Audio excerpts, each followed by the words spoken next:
Good morning student. आज हम पाठ 15 पन्ना का त्याग पढ़ेंगे। बच्चों, आपने वह कविता सुनी होगी, बूंदे ले हर बोलों के मुँह। हमने सुनी कहानी थी, खूब लड़ी मर्दानी, वो तो झांसी वाली रानी थी। मर्दानी यानी मर्द के समान जो रानी, झांसी की रानी ने लड़ाई की थी, वही कविता के बारे में बताया गया है। बच्चों, हमारे देश की कई नारियों ने हमारे देश की आन बान शान को बचाया है। इसी में एक कहानी अपने राज्य चित्तौड़ के राजकुमार को बचाने के लिए पन्ना धाय ने जो बलिदान दिया, उस बलिदान की कहानी बताई गई है कि पन्ना का त्याग। बूंदे ले हर बोलों की मुँह, हमने सुनी कहानी थी, खूब लड़ी मर्दानी, वह तो झांसी वाली रानी थी। कि इस पंक्ति को गुनगुनाते हुए खूबी लाल घर में आया और जैसे ही अपना बस्ता मेज पर रखकर लौटना चाहा तो देखा कि जीजी खिड़की के पास बैठी हुई बड़े ध्यान से कोई पुस्तक पढ़ रही है। जीजी, जीजी, ओ जीजी। हाँ, आ गए घूबी? हाँ, आ गया। तुम तो पढ़ने में इतनी डूब गई थी कि मेरे आने का भी पता नहीं चला। सुनो जीजी, आज हमारी बाल सभा में बड़ा मज़ा आया। अच्छा, क्या हुआ? अंतरिक्षी हो रही थी ना। रविंद्र का नंबर आया तो ब से आरंभ होने वाली कविता उसे आई ही नहीं। तब मैंने वह कविता बोल दी। बूंदे ले हर बोलों के मुँह, हमने सुनी कहानी थी, खूब लड़ी मर्दानी, वो तो झांसी वाली रानी थी। तो इसमें कौन सी बड़ी बात हो गई? सुनो तो सही जीजी, मैंने एक पंक्ति बोली थी न। कुछ लड़कों ने हल्ला कर दिया और कहा, पूरी कविता बोलो, पूरी कविता बोलो। मैंने खूब जोरदार स्वर में सुना दी। इतनी तालियां बजी कि कुछ पूछो मत। अच्छा, तभी तुझे बड़ा मज़ा आया? जी जी, मैंने हंसकर कहा। खूबीलाल ने कहा। फिर पूछा, तुम क्या पढ़ रही थी जीजी? नारी की कहानी। नाम है पन्ना धाय। हाँ, यह नाटक तो तुम्हारे पाठ्यक्रम में है ना?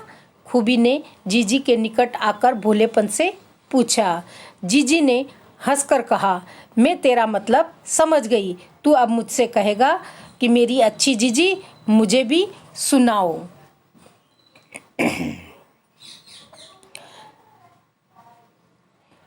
यह नाटक की कहानी सुना दो ना। खूबीलाल हंसने लगा। सुनो खूबी, झांसी की रानी लक्ष्मीबाई, रानी दुर्गावती, बेगम चांद बीबी, अहिल्याबाई इत्यादि तो वे महिलाएं हैं जिनके पास शक्ति थी, संगठन और बल था, जिन्होंने हमारे देश के लिए कई कार्य किए। लेकिन यह एक ऐसी नारी की कहानी है जिसके पास कोई शक्ति और संगठन नहीं है। उसका मतलब इस दृष्टि से अधिक है कि वह रानी नहीं थी, कि वह इस दृष्टि से कि न तो शक्ति है उसके पास, न संगठन, लेकिन उसकी दृष्टि में वह न तो रानी है, न ही बेगम थी। वह एक धायमा थी। जिसकी ये कहानी है, वह एक धायमा थी। धायमा यानी माँ के समान जो बच्चे का पालन पोषण करती है, उसे धायमा कहते हैं। जो कुछ उसने अपने राज्य के लिए, अपने स्वामी के लिए किया, वैसा संभवतः आज तक दुनिया में कोई नहीं कर सकता। कि जैसे उसने अपने स्वामी राजा के लिए और उसके परिवार के लिए कार्य किया, वैसा दुनिया में कोई भी दूसरी नारी नहीं कर सकती। कल्पना करो भैया कि एक माँ के सामने उसके एकमात्र लाडले बेटे की अत्याचारी द्वारा तलवार से टुकड़े टुकड़े कर दिए जाएं, तो उस माँ के मन में क्या बीतेगी।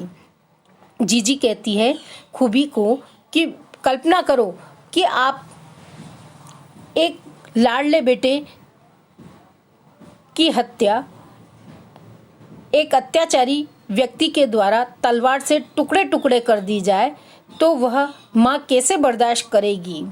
क्या ऐसा भी हो सकता है? खूबी ने पूछा।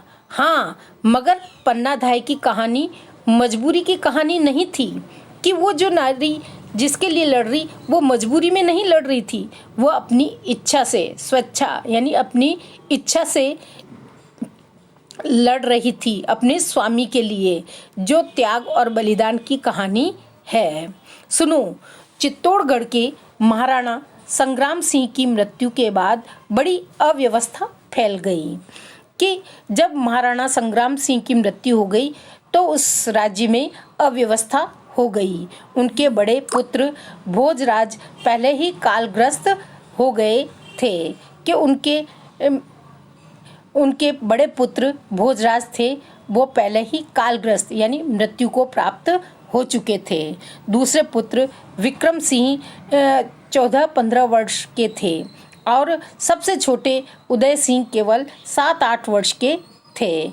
उदय सिंह की देखभाल पन्ना धाय करती थी। उसके भी एक पुत्र था चंदन, वह उदय सिंह के बराबर ही था। महाराणा संग्राम सिंह के निधन के बाद विक्रम सिंह का राज तिलक किया गया, मगर एक दासी पुत्र बनवीर उस समय भयंकर षड्यंत्र में लगा हुआ था कि जब महाराणा संग्राम सिंह के निधन के बाद विक्रम सिंह का राज्य तिलक किया जा रहा था, तब वहाँ के एक दासी पुत्र बनवीर जो उस राज्य में षड्यंत्र कर रहा था कि किस तरह से वह इस राज्य को हड़पे। उसने छोटे बड़े कर्मचारियों को अपनी ओर मिला लिया कि जो छोटे बड़े जो काम करने वाले थे उनको भी लोभ देकर अपनी तरफ मिला लिया और चित्तौड़ की राजगद्दी पर घात लगाए। चित्तौड़ की राजगद्दी प्राप्त करने के लिए वह षड्यंत्र करने लगा। खूबीलाल, थोड़ी कल्पना करो कि जहां अधिकांश कर्मचारी पथभ्रष्ट हो गए हों और अबोध राजकुमार राजनीति की चाल से अनभिज्ञ हो, वहाँ क्या परिणाम हुए होंगे। जीजी कहती है, खूबीलाल, अपनी कल्पना से सोचो कि जहाँ के कर्मचारी पथभ्रष्ट यानी जो अपने पथ पर अपने कार्य को करने में भ्रष्ट हो जाए और दूसरों के सिखाए पे कार्य करें, ऐसे अबोध राजकुमार यानी छोटे से जिनको किसी तरह की जानकारी नहीं राजनीति के मामलों में, वो नहीं जानते कि राजनीति क्या चीज़ होती है, उनके साथ क्या परिणाम होगा।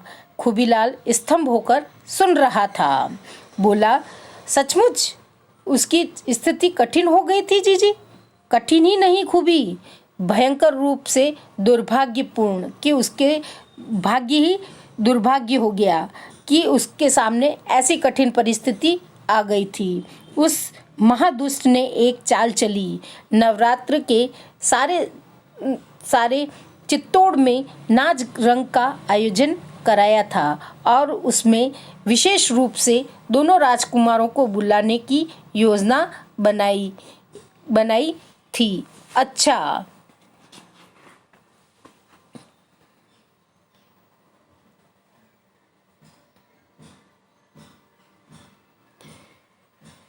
हाँ, उसकी योजना थी कि नाच रंग में लगी जनता को धोखे में रख कर वह दोनों की हत्या कर देगा और तब उसका मार्ग निष्कंटक हो जाएगा। निष्कंटक यानी कोई बाधा नहीं रहेगी, कोई संकट नहीं रहेगा, उनको अपने मार्ग से हटा देगा।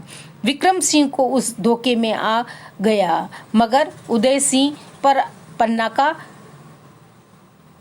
पन्ना धाय ढाल बनकर छाई हुई थी कि विक्रम सिंह तो उस चाल में फंस गया, लेकिन उदय सिंह पर अभी पन्ना धाय की छाया बनी हुई थी कि वह ढाल बनी हुई थी कि वह उसे अपने से अलग नहीं करती, इसलिए वह उसे धोखे से भी नहीं फंसा सका।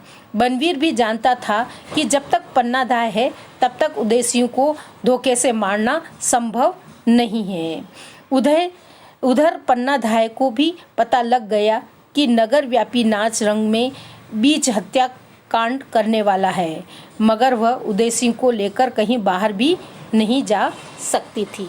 इसके आगे का पाठ हम अगली कक्षा में